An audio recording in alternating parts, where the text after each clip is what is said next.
Camper vans emblazoned with offensive and sexist slogans are running on borrowed time. As Tegan George reports, the state government has introduced new laws to have their registration cancelled. The joke's over for crude camper van slogans. New laws have been introduced into Parliament requiring operators to get rid of them or have their vehicles taken off the road.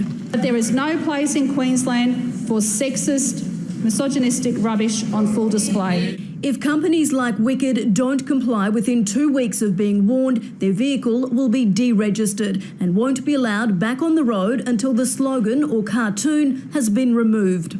We welcome the fact that the government has stepped in and that this legislation will give them a penalty that actually means something now. If vehicles are registered interstate, then we won't be able to capture them. I know that there's some real interest by other states in this legislation, and I think there's a good possibility that they will follow suit.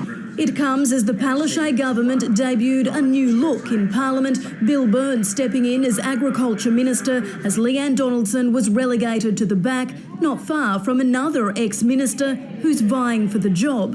Will the Premier today rule out the member for Bundama's return to the ministry? I'll make my decision probably before the Leader of the Opposition announces another policy, Mr Speaker. Away from the two major parties, and the Greens today fired the first shot in what's expected to be a fiercely contested fight for the seat of South Brisbane. Social science PhD student Amy McMahon hopes to overthrow Deputy Premier Jackie Trad, the Greens boosted by their Wollongabba win at this year's council elections. Based on numbers from recent elections, we only need an extra 1,500 votes to be successful in South Brisbane and have the Greens' first elected representative in state parliament. Analysts say the party may be oversimplifying its chances. Tegan George, 10 Eyewitness News.